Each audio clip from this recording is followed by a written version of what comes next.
Lacul codrilor albastru, nuveri galbeni îl încarcă, tresărind în cercuri albe, el cutremură o barcă.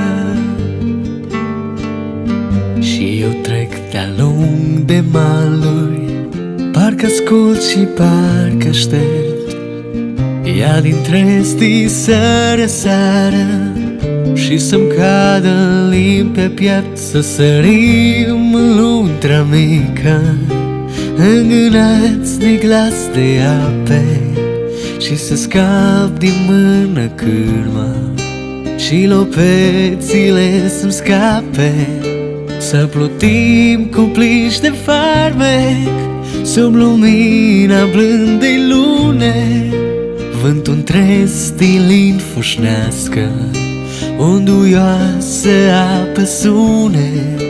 Dar nu vine singuratic, în zadar suspin și sufăr, lângă lacul cel albastru, încărcat cu flori de nufăr.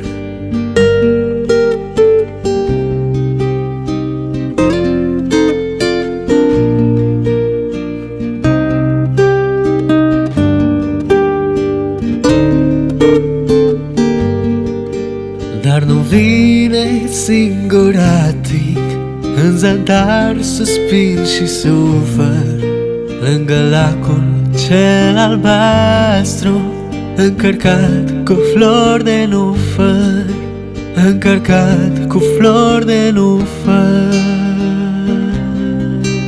încărcat cu flori de nufăr.